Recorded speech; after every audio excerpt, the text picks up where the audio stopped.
Hey, Hypnobuddies. I wanted to take a few moments in this section to talk about a thing called the cephalic insulin response.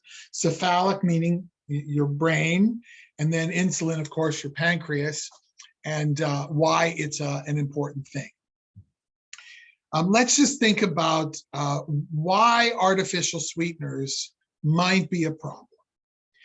First of all, they're chemicals, they're artificial chemicals, and we understand that a lot of those artificial sweeteners, and another word for them, particularly if they're natural, like stevia, is they're called non-nutritive sweeteners. So there's artificial, which are chemically derived. Non-nutritive means they could be natural, like stevia, but there's no caloric value. And the reason why these artificial sweeteners are so popular, number one, they're cheap. I mean, it's almost impossible to buy chewing gum that isn't artificial sweeteners, that doesn't contain artificial sweeteners. And the other thing is that they're sweet. And sweet is an addiction chemical in our brain. Sweet tells us something. So let's just understand what happens. And I'm going to make a statement, if you don't already know it. When you consume an artificial sweetener, it is just as likely to stimulate insulin as sugar. Now, it doesn't have all of the negative effects of sugar, right? Because sugar itself is half fructose, right? There's no fructose in a non-nutritive sweetener. But what happens, and we're hypnotists, we can understand this, right? I put something sweet into my mouth and I taste sweet. Now, I know that it's a non-nutritive sweetener or an artificial sweetener. Intellectually, I know that. My conscious mind knows that. But my brain doesn't understand that. I hope that makes sense. So the sweet sends a message to my brain. My brain says, oh, hey, we're getting sweet. We better alert the body to this. Let's tell the body. And so the brain sends a message to the stomach. Start the juices going there, stomach.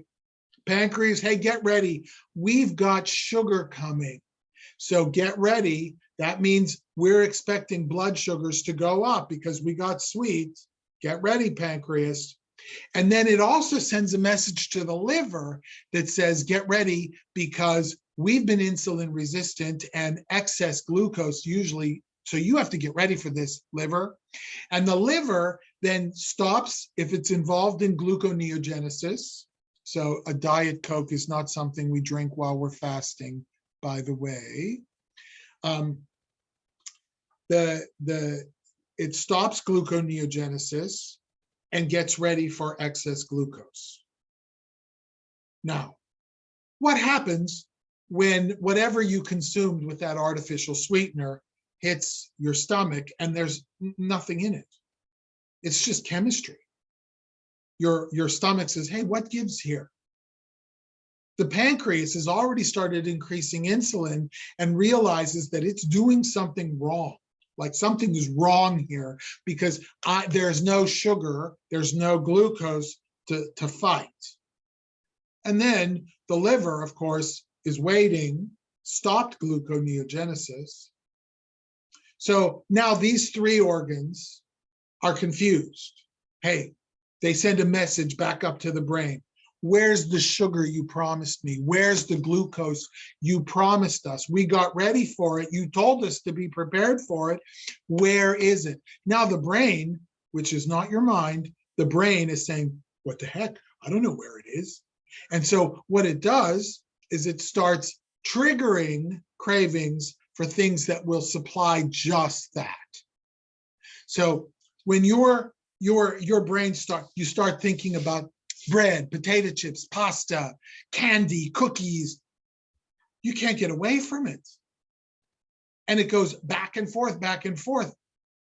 If hyperinsulinemia, which is elevated levels of insulin, normally in the blood, elevated levels of insulin, if hyperinsulinemia is the foundational problem, artificial sweeteners and non-nutritive sweeteners are bad news because of the cephalic insulin response.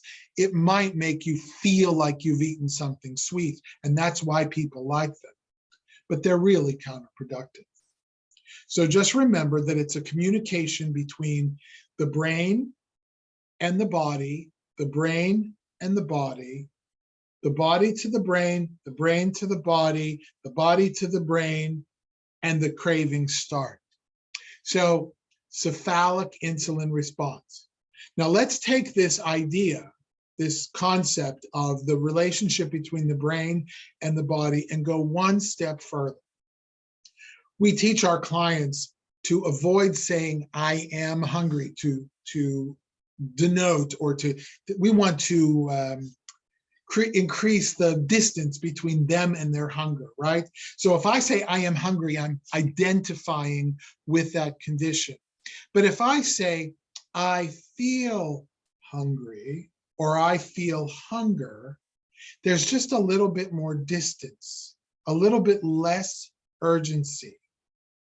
So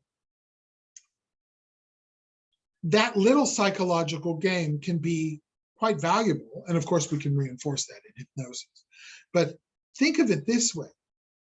If I run around all day long complaining about being hungry, my brain, yes, it's responding to stimuli that I'm not eating when I'm supposed to, or I'm not eating as much, or I'm not eating what I used to eat. It's different now. So my brain is responding. I didn't eat breakfast, and I normally used to eat breakfast. And, of course. So the brain is involved in this, and the brain starts to trigger, starts to tell the body, feel hunger. Where do I feel hungry? Is it in my stomach? Is it in my chest? Is it in my head? Where do I feel hungry?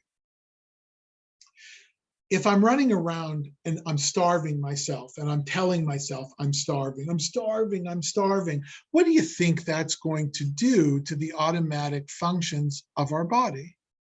It's going to put us in starvation mode, even if we're not starving ourselves, even if our blood glucose levels are still high. And what will happen is our body will begin to use more efficiently, as weight loss science has indicated it does.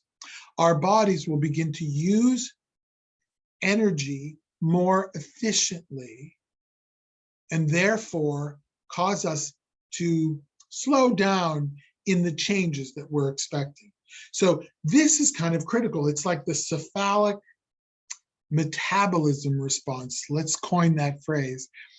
We as hypnotists can buy into that. A doctor might just think this is BS. I don't know. I have never said this to a physician, but the idea that my brain could tell my body that I'm starving, even if I'm not, is an important thing to consider.